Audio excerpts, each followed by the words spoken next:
Thank you all again for being here. It's a little after 6, so we're going to go ahead and get started. Again, good evening, and thank you for being here. We're excited to present to you for the first time a new initiative that could help usher a new era into Sonoma Developmental Center, Sonoma Valley, and the county. Christina, slide, please. Sonoma County, in partnership with the California Coastal Conservancy and with our consultants, who you'll meet shortly, are creating a business plan to bring together environmental leaders, stakeholders, institutions, researchers, and the public to work collaboratively on solutions to address the ongoing climate crisis at the beautiful SDC campus. Christina, slide, please. For those that might not be aware, SDC was one of the first centers for the developmentally disabled in the state. It comprises of approximately 200 acres of a developed core and another 700 acres of open spaces, woodlands, and agricultural areas. It's our intention that this center would work with the site to demonstrate what is possible in terms of climate resiliency and innovation. Slide, please. In 2022, the Board of Supervisors passed the Sonoma Developmental Center specific plan and certified it an EIR for the future of the site. The item before you is essentially a business plan to demonstrate the long-term viability of a climate center at the site, how it might integrate into the surrounding area, provide responsible stewardship of SDC, and ultimately be both appealing and implementable for any developer proposal in the future. Please note, we are not changing any land uses, policies, or any aspect of the approved specific plan, nor is tonight's effort a land use project. The proposed climate center would focus on developing resilient products, processes, and services to residents and the greater area. This includes items such as research into innovative water stewardship and reuse, microgrid and renewable energy production, low carbon mobility, vegetation management, fire safety technology, regenerative agriculture, equitable farm starts, and more. Of course, we are aware of the developer proposal for the site. While a preliminary application to develop the site has been submitted to Permit Sonoma, we have not received a formal development application, and we will not be discussing that preliminary proposal tonight. Before you, the Climate Center plan is meant to function as a document that any developer would be able to take and implement. We are identifying key area stakeholders and interested parties to create a feasible business plan, and that is the core of this effort, and hopefully lays the groundwork to bring in a new use to the site that is compatible, innovative, and climate forward for this very sensitive area. Slide, please. This is where you come in. Please either scan the QR code or click the link in the chat that will be distributed several times throughout this presentation to provide comments and your thoughts on the proposal and on this proposal only. We look forward to your input in helping create a robust plan that is appealing for environmental leaders, innovators, and the local area. Slide, please. Today's agenda includes a deeper dive into the plan itself, partnership models, and siting for the center. After the site introduction, our team will speak to you about 3 key opportunities for the site, followed by breakout rooms where you'll have the opportunity to comment on the themes before you. This will happen twice before our closing remarks today, and we're hoping to be out around 7:30 for your timing and schedules. Thank you again for being here. Your input is important and appreciated. With that, I will hand it off to Mia Kong, who will provide some more info on the project itself. Thank you, Will. I'm Mia Kong, president of Enki Development Group. Enki, along with SWA, are leading a team of consultants comprised of Economic Planning Systems, Dahlin Architecture and Planning, Sherwood Design Engineers, and Farmer D to develop a business plan for the Climate Center at SDC. Sonoma has a long history of environmental stewardship and sustainable practices. Part of our team's work has been to research and identify existing programs and showcase initiatives that are in place, as well as highlight new technologies and strategies tailored for SDC. Next slide. A quick overview of our process. We started our process with an in-depth study of the site, researched and analyzed best practices and successful case study models from similar projects around the world. We also identified stakeholders and potential partners who can contribute to the success of the Climate Center. Then we surveyed the stakeholders to get insights and recommendations. These surveys have helped us to identify key priorities and concerns, as well as provided opportunities for collaboration and partnership. The feedback we received has been used to shape our strategies, embedding aspirations and values for the community. From these strategies, our team is developing an integrated vision for the Climate Center. This vision encompasses a range of components that you'll hear more about tonight. The final business plan is envisioned to provide a roadmap for the successful establishment and operation of a Climate Center at SDC. This plan will lay the groundwork for the Climate Center to become a catalyst for climate resilience, sustainability, and community well-being. Next slide. As many of you know, Sonoma Development Center is located at the foot of the magnificent Sonoma Mountain in Eldridge and in unincorporated Sonoma County. STC was originally opened in 1891 and operated for 127 years as a state-run residential care facility serving individuals with developmental disabilities until the state closed it down in 2018. At its peak, the facility served over 3,700 clients and employed over 1,300 people. STC was one of the county's largest employers. Jobs were accessible to people living in the surrounding communities, making SDC one of the most important economic drivers for the region. The new SDC plan, specific plan, estimates that approximately 1,000 new jobs could be created in the non-residential portions of the site. Based on census data, Santa Rosa and Sonoma have a population of just under 190,000 people, of which 80,000 are in the workforce. So it's well situated to be served by existing communities and the workforce that's there. Next slide. Our project framework really lays out in the following. We started looking at a framework that uses the built environment and the natural environment as our starting point. We explored financing and governance through institutional, private, public-private, and trust partnership models. And we also identified potential partners and collaborators. The plan also identifies alignments and opportunities to demonstrate climate adaptation and mitigation across 6 different themes: biodiversity, agriculture, water, wildfire, mobility, and energy. Next, we'll have Stephen Engelbaum from Enki Development Group, as well as Tom Martins and David Zender from Economic Planning Systems to introduce the potential partnership models for this project. Thank you. Thanks, Mia. Next slide, please. We leveraged the prominence of the SCC project itself, as well as the network of our team, to engage over 50 potential stakeholders from the 6 ecological themes that Mia just described, as well as umbrella organizations. We interviewed key local, state, and federal players like the Community Alliance with Family Farmers and Sonoma Ecology Center, to state agencies like the UC Agricultural and Natural Resources, and as well as federal like the EPA. We also talked to philanthropic led institutions like Pepperwood Preserve and Resources Legacy Fund, as well as iconic projects and organizations like the Presidio Trust. These interviews allowed us to analyze a range of governance models, from institutional to public-private partnerships to trust models that could do the hard work of operating the Climate Center in partnership with the county and the developer. These interviews allowed us to analyze and come up with some really key top-line ideas that I'll highlight here and kind of foreshadow some of the things you'll be hearing from our colleagues.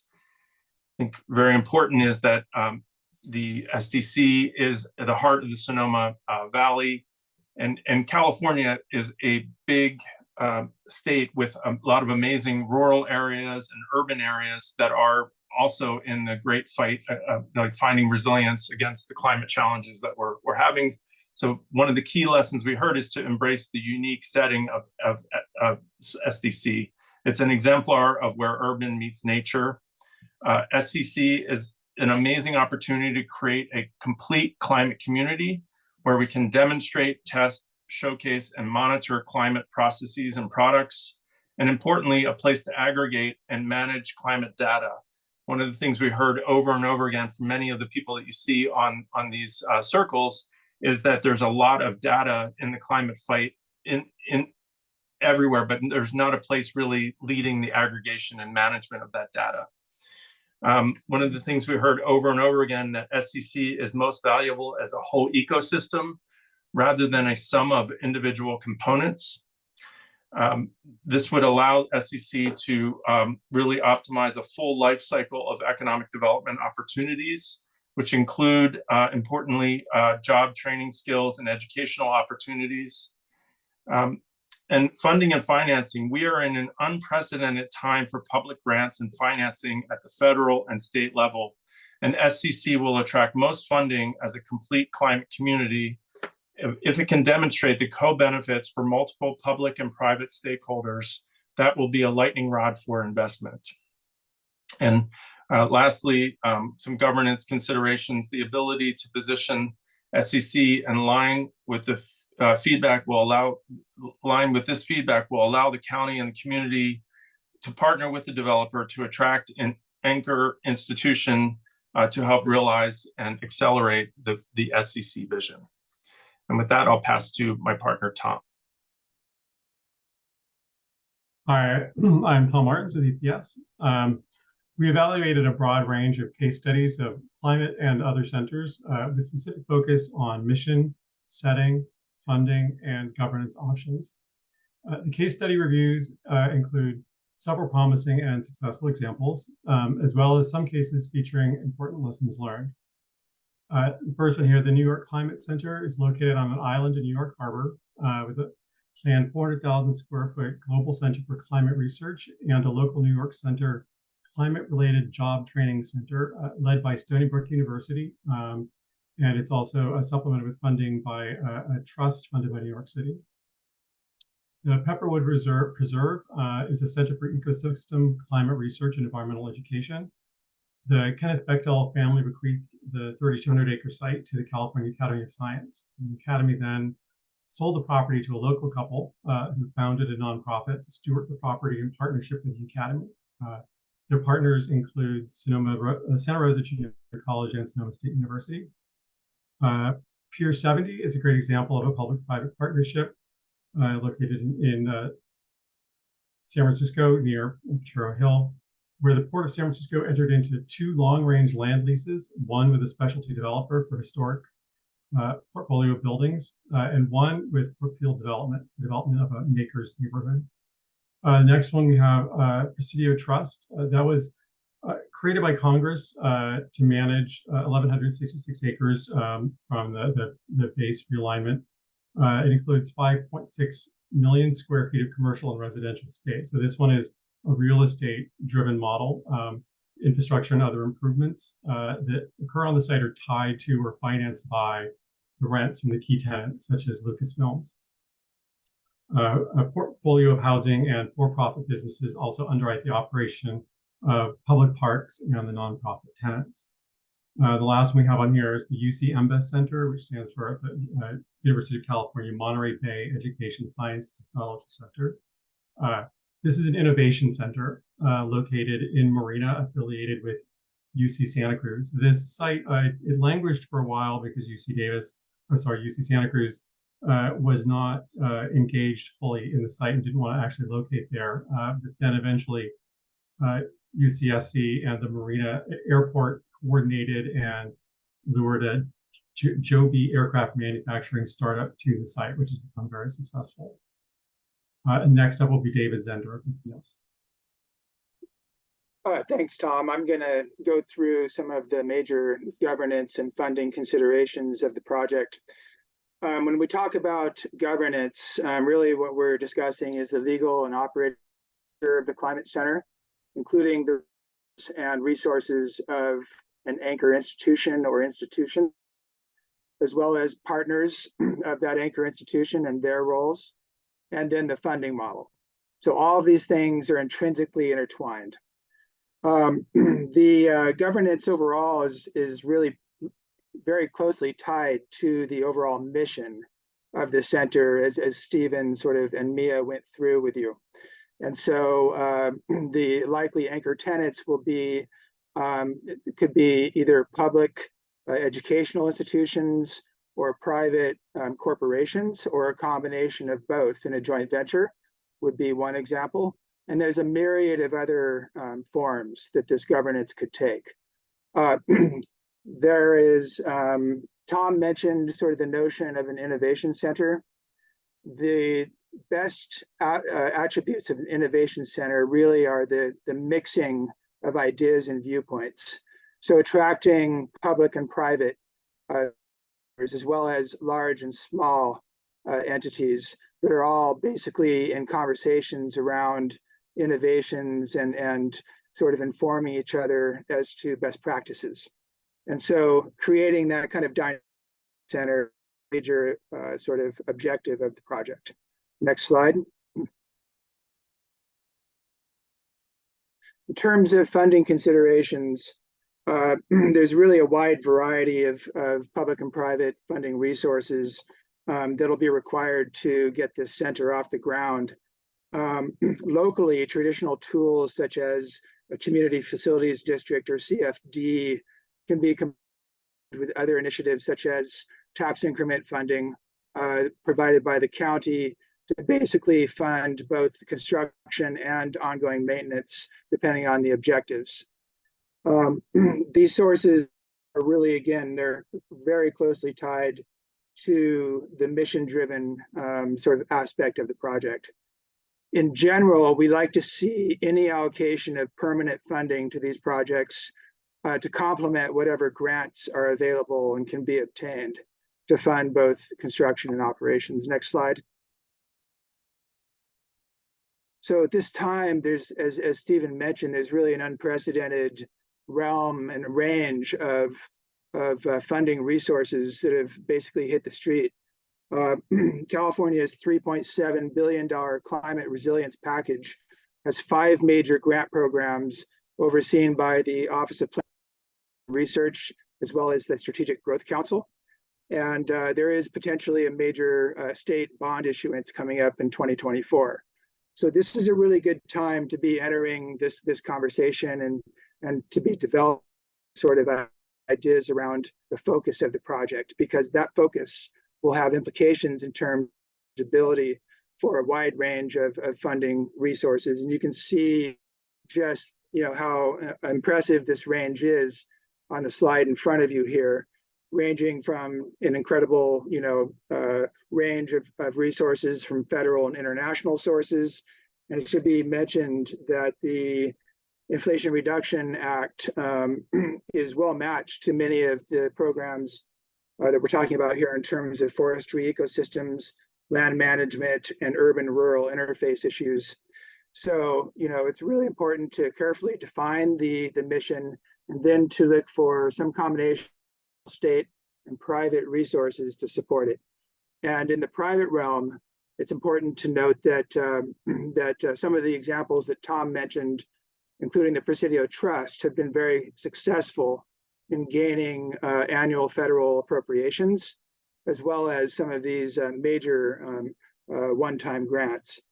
So that is sort of an overview of the situation. And now I'm going to turn it over to Joe Runco at SWA, who will discuss the Climate Center site themes that we're exploring. Thank you. Great. Thank you, David. Next slide, please. Next slide, please.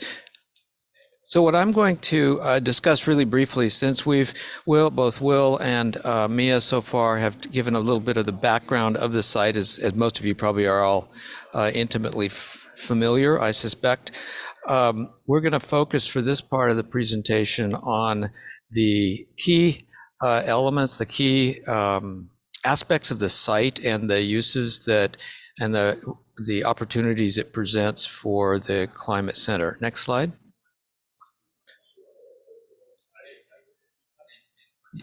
The site itself, and this has been touched on in a couple of the earlier speakers, I think is particularly interesting because it has, it has sort of this developed historic urban core. that's approximately 180 acres or 200 acres, just under 200 acres, surrounded by significant open space. It's adjacent to important state and county lands, the regional park and Jack London State Park, as well as, immediately abutting the community of Eldridge and adjacent to or near Glen Ellen. It's a big site, 1,000 acres-ish. And so, we really have a lot of opportunity, both, let's call it urban, even though it's kind of small urban area, but as the ultimate development of the core area takes place. It has significant water resources, which we'll touch on later. And I think the varied landscape adjacencies and uses within it, agriculture, natural areas, habitat, water courses, offer a lot of variety to and a lot of opportunities for the climate, for exploration of aspects that affect those particular uses. So in this section, next slide, please. And I just sort of touched on this one already, but basically these are the core areas, but you get these kind of basic breakdowns, I suppose, of the site. Next, please. So what we've done for the Climate Center is we've identified 6 themes, which have been kind of touched on earlier, that are kind of focused on an aspect of study, exploration, critical opportunity, or education about. These are not mutually exclusive. Obviously, water affects agriculture, agriculture affects biodiversity, et cetera. But it's been a way to kind of focus our thinking about looking for partners who have a particular interest or focus or expertise in any of these areas. So as I said, we basically we're going to go through a series of these discussions in some depth that there'll be 3 of them at a time. Then we'll have a breakout room for short, opportunity for short comments, and we will be recording those sessions. And of course, we're encouraging you to click on the QR code and answer the survey and any of the other, if you have a lot to say, we want to hear it, but there won't be much time during the breakout rooms themselves. Next slide. I show this slide because we're not going to talk about this specifically, except as you go through the 6 themes, you're going to see a couple things. You'll see every one of them will have a slide kind of like this. And what it does is it focuses on, it sort of identifies the theme, wildfire in this case, 8 in this case also, opportunities to explore or to elucidate, that we're going to talk about some or all of those for each of the themes. And then if you'll notice that there's an area, it may be a little hard to see, but if there's kind of yellow type on it or yellow text, these are items that are already included to some degree or recommended to some degree in the previously adopted specific plan. But we've also identified other opportunities on the site or throughout the site for both study, exploration, and education. Let's see, was that my last one? Next, please. And I would like to now introduce Alejandra Hinojosa, from my colleague at SWA, who will go through the first of the 6 themes. And as I said, there'll be 3 of these, then we're going to break, and you'll get the idea here shortly. Thank you. Great. Thank you so much, Joe. So hi there, everybody. My name is Alejandra, Climate and Sustainability Specialist with SWA. And as Joe mentioned, I'm going to be taking a deeper dive into the first of the 6 themes, which is biodiversity. Next slide, please. Sonoma County happens to be one of the most biologically diverse regions in California, and the Sonoma Developmental Center is really no exception to this fact. The SDC showcases this diversity through the wide array of landscapes on site, ranging from formal agricultural lands, forests, woodlands, native grasslands, wetlands, and even riparian corridors, which includes Sonoma Creek. So we have seen Sonoma Valley wildlife Oh, we even have the Sonoma Valley Wildlife Corridor crossing at the site, which happens to be one of the most important east-west wildlife connections in Sonoma Valley. Next slide, please. So with this biodiversity context, we began building up some key questions that would build insight and ideation for biodiversity opportunities at the Climate Center. These key questions were: how can we preserve, restore, and enhance biodiversity at the SDC, especially in connection to surrounding parks and preserves? And how can education and research at the Climate Center improve biodiversity throughout the region and beyond? Next slide, please. Building on these questions and the context of the site, our team identified this menu of options, as Joe explained earlier, that showcases an array of opportunities to support a biodiversity-focused climate center.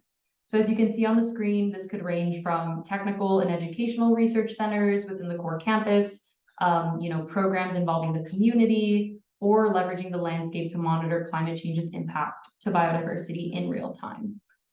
We'd love to take a deeper dive into all of these potential opportunities on the screen, but for time's sake, we're probably going to focus and just expand on menu items 1, 3, and 7.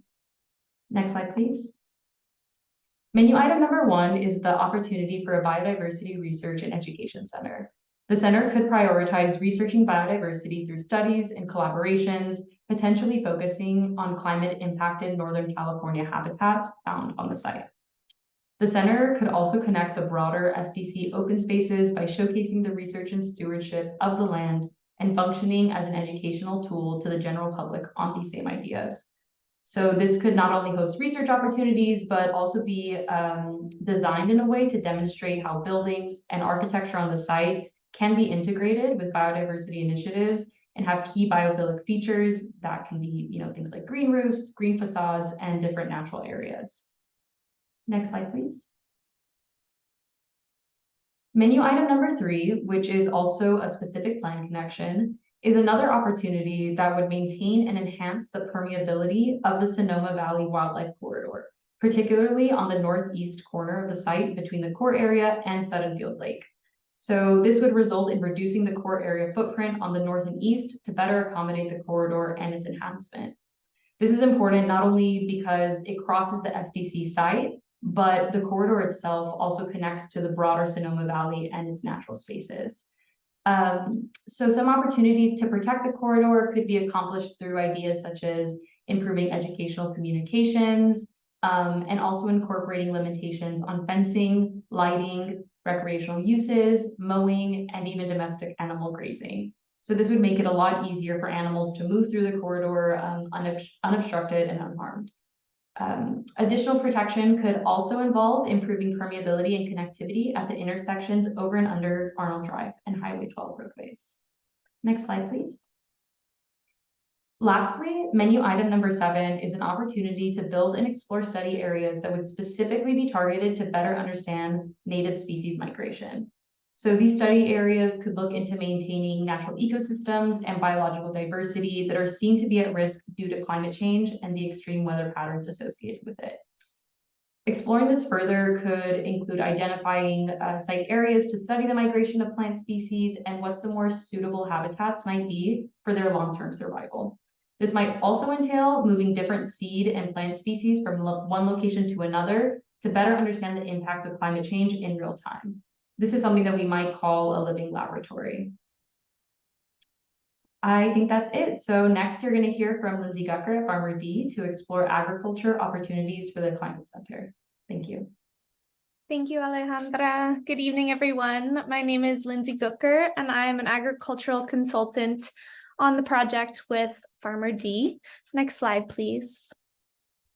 The agricultural context for this site is rich. As many of you well know, Sonoma and the surrounding region is known for its rich agricultural heritage. Historically, this SDC site was home to a productive agricultural hub for residents located on the eastern portion of the site. And today, Sonoma's ag community faces challenges related to drought, wildfire, shifting growing climates, and limited access to land. Next slide, please. Some of the key questions that we considered in our efforts to work on this project are how can we build on the agricultural past with regenerative and resilient proposals to meet the needs of the future? And how can our proposals serve a diverse community of farm and vineyard owners, farm workers, and local residents? And lastly, how can we connect our agricultural communities with environmental leaders and research to promote healthy agriculture into the future? Next slide, please. As we generated an opportunities menu, we looked at items such as a farm incubator and education center, replete with event center as well. We've looked at a food hub and farmers markets, food crop production on site, regenerative grazing and agroforestry, compost program, edible landscaping, agricultural resiliency research, and farm to table opportunities. We'll go into more depth on 3 of these to highlight some of the options and opportunities here on site that we could combine together to create a really beautiful, resilient agricultural program. Next slide, please. Or next slide, please. Thank you. So the Farm Incubator Education and Event Center is a unique opportunity to bridge agriculture, education, and hospitality on site. The center could provide farmer training and entrepreneurship education where people could reside, learn, incubate, and develop enterprises on site. It could be a venue for experts to share their expertise and empower individuals to become stewards of the land. This center can partner with local schools to engage students of varying ages for farm-based education and farm-to-school food programs.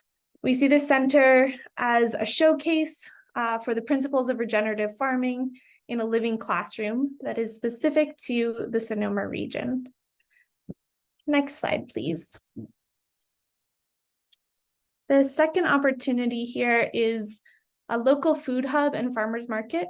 This is a vibrant market that brings together farmers, artisans, entrepreneurs, and community members to highlight the abundance of local culinary and farming traditions here in Sonoma. The food hub is host to a collective of processing spaces, cooking classes, opportunities for value-added product production, and community events. This space will attract not only local residents to participate in their own local food system, as well as invite agritourism to the site. And last opportunity here, next slide, please, thank you, is regenerative agriculture and agroforestry. The practices of rotational grazing, enhance soil health, capturing water, and preventing erosion. This is a sustainable cycle that can strengthen the ecosystem, bolster watershed resilience, and contribute to wildfire prevention here, all while producing food. As you can see, there's multi-layered effects and benefits of these systems.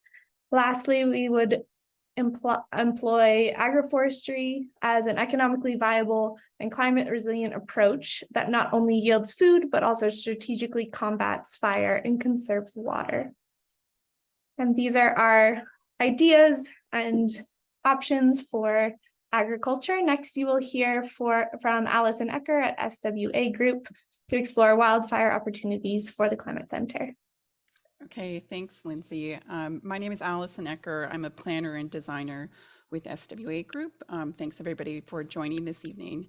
Next slide. So wildfire is a challenge for Sonoma Valley that is likely quite familiar to most everybody on this call. It's similarly one of the most challenging issues for SDC.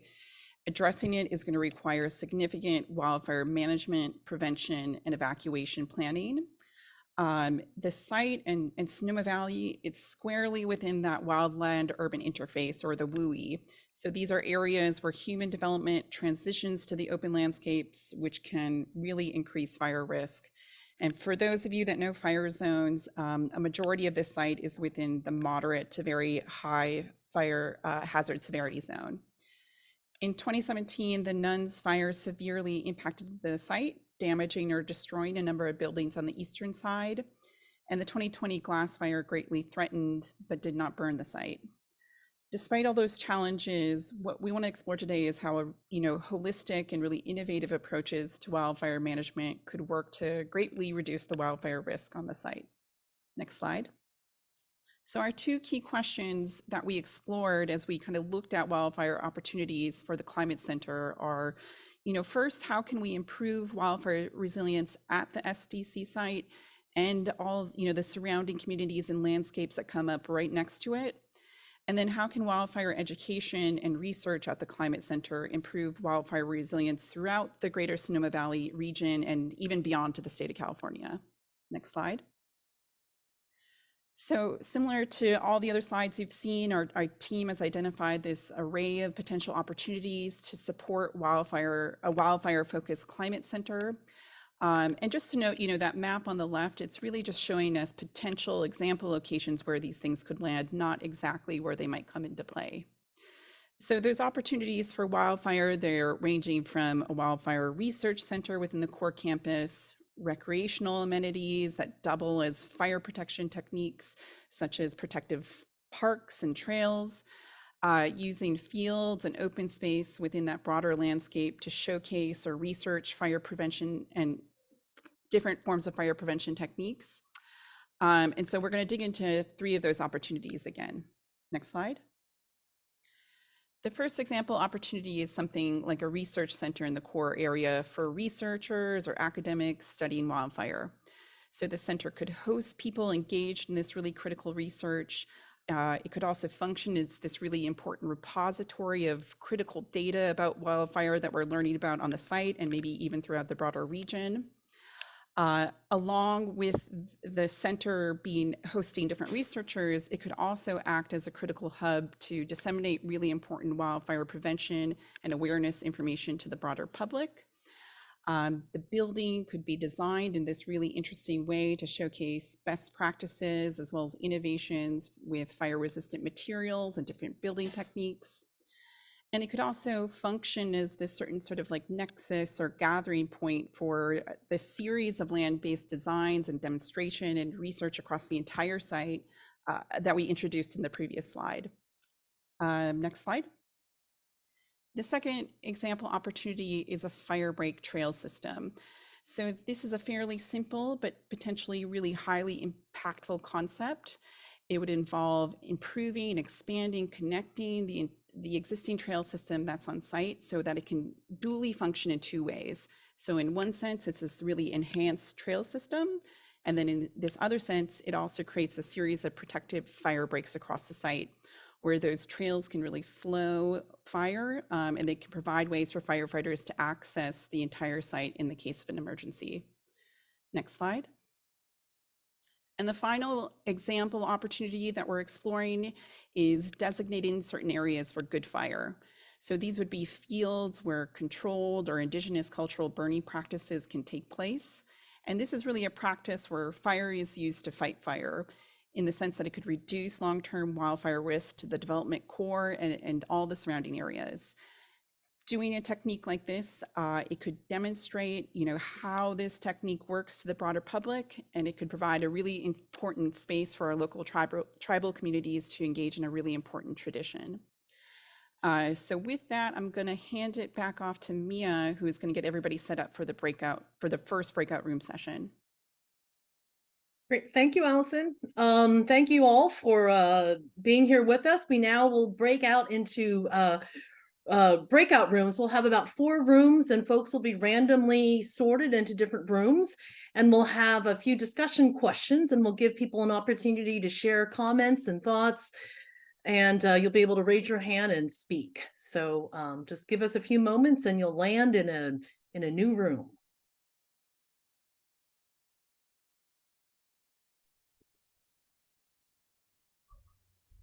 Well, thank you everyone for enduring our first breakout discussion. I hope that the information and the conversation was enlightening, and we really appreciate your thoughts and feedback as we continue to move forward with this plan.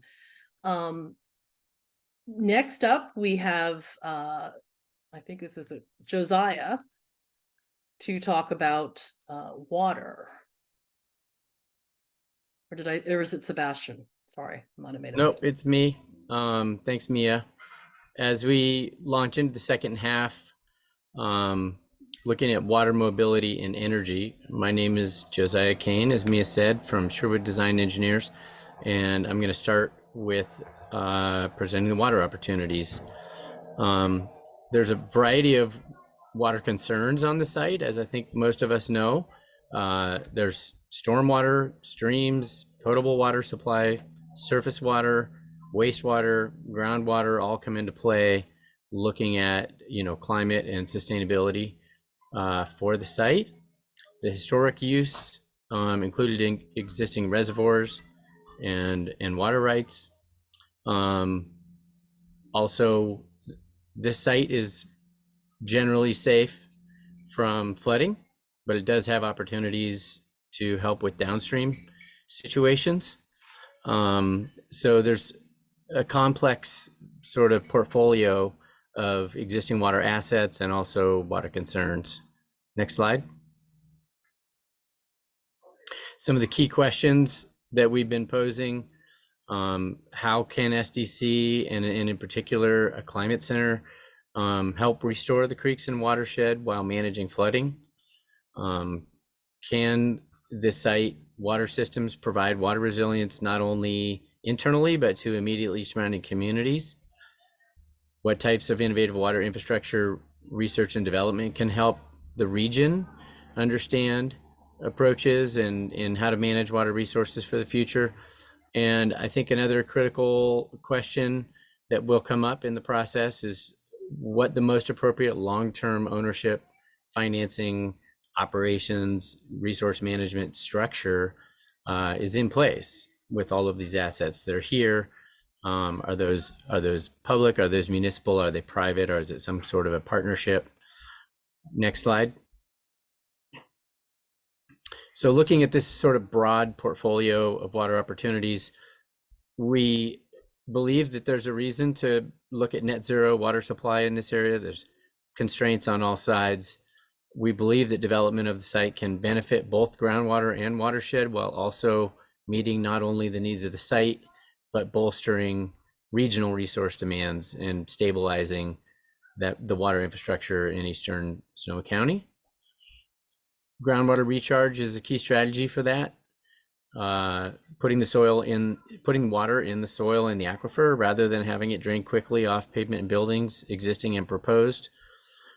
Looking at wetland, riparian restoration and flood control.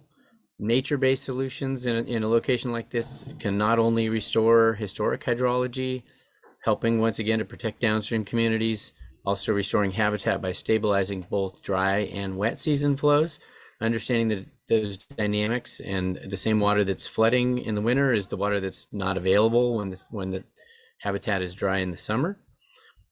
Looking at backup resilience to local water supplies. This site once did provide a backup supply to Valley of the Moon as well as the city of Sonoma. The potential is there to restore that condition. Water recycling systems. We firmly believe that wastewater is a verb and it's an untapped resource that increasingly is common at site scale. There's gray water, black water, rainwater that all can be incorporated into an efficient water management strategy. Seasonal stream flow enhancement, critical and being looked at all across the West. We believe there's ways to, like I said before, take water that's now creating flood conditions in the winter, keep it on site and find ways for that water to be available in the summer for those critical dry flows that fish rely upon. Dual plumbed water. The site once had separate pipes serving every structure, supporting drinking water and non-potable water, such as toilet flushing and irrigation. We think there may be a good strategy there, especially looking at a broader portfolio to demonstrate the benefits. And then looking at pilot resource recovery, I think that's an aspirational stretch, but we can create a platform that's able to accommodate new technologies as they come online. Things like not only water reuse, but nutrient and biosolids recovery, agriculture waste, biosolids from forest management, things like biochar. The site has all kinds of opportunities to leverage those in concert with the water infrastructure. Next slide. So basically, just in summary, looking at net positive water, generating more water than is used. We've been successful on a few sites doing that. Continued use of existing reservoirs and water rights is critical for both the site and regional sustainability and resilience from a water standpoint. And the creation of an innovative water lab at this facility that can really, that has the capacity to look at complicated water management dynamics and use that information to support regional decision-making. Next slide. Looking at specific plan possibilities, the precedents, it doesn't have to look like a wastewater treatment plant. There's a variety of different ways to incorporate on-site water treatment. Whether or not that's the end solution, I think just highlighting some ways that it can be incorporated. Looking at multi-benefit green technologies to serve habitat, site amenity. It was mentioned, someone mentioned, in our breakout, wetlands to control fire. So these kinds of deployments can happen. And then harvesting additional wastewater is also a possibility, working with Valley of the Moon on best optimizing where treatment should happen and where recycled water might most be available. This could potentially be a satellite that works with other infrastructure and municipalities to basically be an additional asset. Next slide. And then looking at groundwater recharge, I mentioned really critical to this site, not only for preventing water from getting into the stream when we don't want it there during floods, but also for keeping that water in the ground, replenishing the groundwater supply.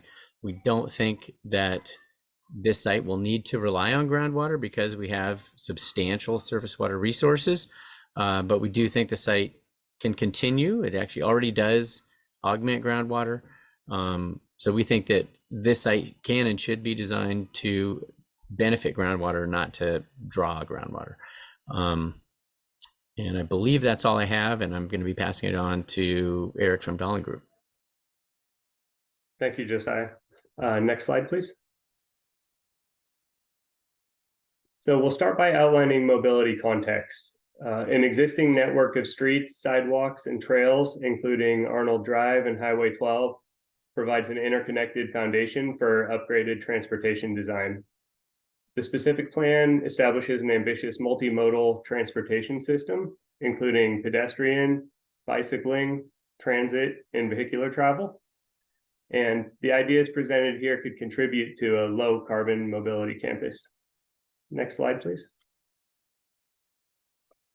So as we considered opportunities for a climate center focused on mobility, some of the key questions we asked ourselves included, how can we integrate and expand upon specific plan mobility goals with the climate center concept? And what are innovative low carbon transportation technologies that could benefit from testing ideas in SDC's rural and campus setting? Next, please. So here's our mobility opportunities menu. So far, our team has identified a range of mobility opportunities. Most of them incorporate or expand upon the specific plan goals, with a focus on low carbon mobility options via pedestrian, bicycle, transit, and electric powered transportation. We've also expanded the scope to look at opportunities around micro mobility sharing, such as scooters, and electric autonomous vehicle fleets. Next slide, please. So the first idea we'll present is that to create a low carbon mobility setting, the residents of the SDC and workers at the Climate Center need on-site access to an array of goods and services to reduce reliance on cars and taking care of their everyday needs. And the fundamental way to achieve this goal is to promote the development of a broad mix of uses within the specific plan's flex zone. The uses could include retail, hospitality, and entertainment to encourage employees and residents to live, work, and play on campus and decrease the need for vehicular travel outside of the site. Next, please. The second idea is to expand upon the Cal Green standards by creating a system of charging stations for electric bikes and vehicles. There's potential for renewable energy integration as well. Such a system could be used by residents, Climate Center employees, and the general public to encourage the increased adoption of electric vehicles and electric bicycling. Next slide, please. And the final idea is to develop an electric and autonomous vehicle or shuttle program for Climate Center employees and local residents to quickly traverse the campus and access buildings, open space areas, and public transportation connection points. Once established, the Climate Center could explore how to expand such a program to surrounding communities. And next, we're going to again hear from Josiah at Sherwood to explore the final Climate Center theme for today, and that is energy. Thanks very much. So moving to energy context, like water, the energy infrastructure is very interesting here, partly because of the wilderness urban interface that was discussed earlier. Much of the supply currently is from fossil fuels, but there is a strong effort underway to move to renewables. SDC in particular, as well as adjacent communities, are highly vulnerable to power shutoffs and blackouts, as many of you are probably keenly aware. A majority of site electrical, gas, and thermal systems need to be replaced during development. So it's, we don't necessarily have to go with what's there. And some of this technology is inside the buildings. Some of it is more central. And so we really can look at community scale and the potential for something like a microgrid that would support research and development, also demonstrate clean energy, and hopefully demonstrate the capabilities of sort of edge communities like this to stay up and running even when the power grid goes down. Next slide. So some of these key questions that we're asking: what are the innovations that can and should be developed here and demonstrated? Is this a site that could include public-facing programming to understand what's possible? And what are the critical community services the Climate Center can and should provide during a power shutoff or a blackout, rolling brownouts, these various instabilities in energy? And I think a resilience hub is kind of inherent in that conversation. One idea that's gaining traction is all electric development. This means not using gas or burning any carbon on the site. All electric, meaning including things like water heating and cooking. Many cities are requiring this, including Santa Rosa and Petaluma, among 60 plus cities and counties in just California alone that no longer allow the use of gas. So an all electric site is something that should be considered. We're even seeing Analysis Waters Cooking School, for example, using induction electric ranges. So even top chefs are adopting some of these technologies and loving them. All renewable energy, so using these diverse opportunities, model a stable renewable energy platform with zero carbon. Island microgrid, the idea there is for SDC or some portion thereof to be able to essentially isolate itself from the grid. When the grid goes down, it could potentially stay on. And that would have to be done safely, and that's something I'll get to a little more. Looking at the reservoirs, we have 2 reservoirs in place that are connected.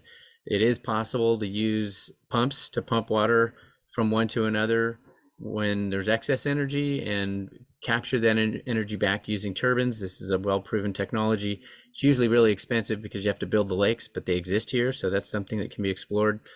Looking at central utility plant thermal heating and cooling, optimizing that in a centralized way or a hub and node sort of way. Looking at geothermal as part of heat exchange. And then the idea of a fire safe low voltage grid, very interesting work going on at UC Berkeley, where many appliances, lighting, communications, and other equipment can actually operate on low voltage now, which means the entire grid could flip into a low voltage mode that's not capable of starting fires, which would allow you to keep the energy on, especially for things like medicine and medical needs, and the possibility that this would be a site where local residents could go for things like communications and medical services when energy was down. Lastly, looking at just energy production, talked about this a little bit in water, looking at biochar, geothermal, microhydro. There's a lot of opportunities, and this could certainly be a lab for that. Next slide. So getting a little more specific about island microgrid, is this a site that could be used as a platform to experiment with keeping the lights on when it was necessary to turn off large distribution systems. Next slide. I mentioned the reservoirs being used as a hydro battery. I mentioned that this is an existing technology that's proposed quite often. I think it could benefit both habitat and infrastructure. In that moving the water back and forth helps actually filter it and clean it and keep it aerated as well. So it keeps your water supply clean while generating energy and offsetting pumping energy uses. Next slide. And then looking, I think, most importantly in some ways, what's very exciting about this site is it has a whole variety of different things going on. None of them are really full scale, but they're all at a good pilot scale. And so can we look at how all these different systems can fit together into an innovative energy production environment that includes, biosolids from agriculture, that includes like the reservoirs that we mentioned, the low voltage components, the microgrids, potentially, wind, other, obviously solar. What is the portfolio of energy innovation that can be represented here and used to inform regional sustainability, especially in the presence of fire? And I believe that's what I have. Thank you very much. Thank you, Josiah.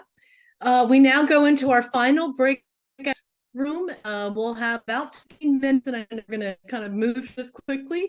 So just follow along and you'll end up in a new room.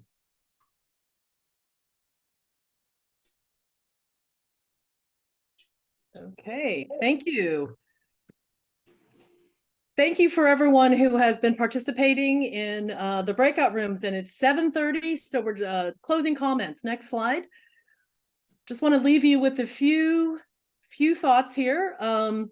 You've heard a lot of information here today, and we just wanted to summarize sort of some of the recommendations that we're thinking about that will be important for keys to success.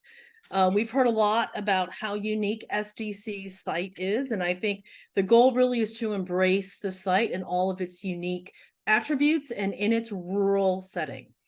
The next key is really to align the regional and state visions for SDC. We know that there's a county vision, there are different state agencies working together, really aligning the regional and state visions for SDC is going to be critical to the success of building a climate center here on the site.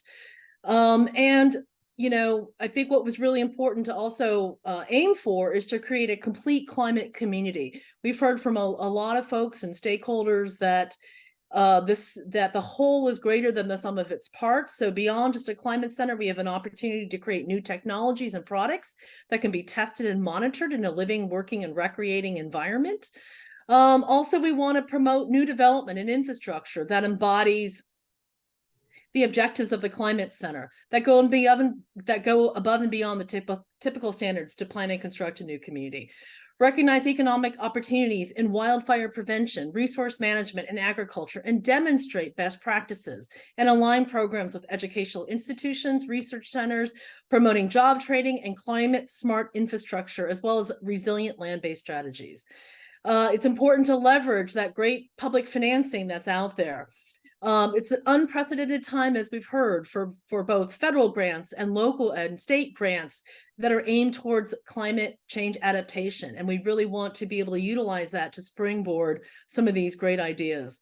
And it's really important to attract a very wide network of partners, both large and small, from startup to large institutions, because we know it's going to take a village, and that's really going to attract the granular level of the kind of work that we think the Climate Center will attract. And what's really also important is to recruit a business anchor, a large anchor that really gives it this sort of economic engine that will help support some of the nonprofit causes that are going on here, as well as the business engine being very aligned with the Climate Center vision. Next slide.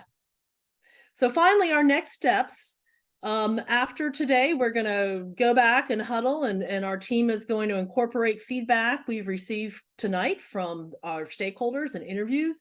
We'll also be continuing surveying additional stakeholders. So if folks would like to be interviewed, I know that there are folks that maybe feel like they haven't been, that please fill in the survey, email us, or put in your email and we can contact you. We'll be incorporating feedback and developing an integrated plan with the specific proposals that we've outlined. We'll be creating a draft and then a final Climate Center business plan that will be presented at the Board of Supervisors meeting on November 28th. We invite everyone to attend. Prior to the board meeting, there will be the presentation, the business plan will be available on the Permit Sonoma's website for SDC, so folks can be looking for that information. And we invite you all to attend. And we thank you for your time this evening and for all of your thoughtful feedback. So please fill out those surveys if you'd like us to contact you. And we'll also be probably putting together a FAQ on some of the questions we've heard tonight so that we'll be able to kind of continue this dialogue. Thank you all very much for your time this evening. Once again, thank you all. Enjoy the rest of your night.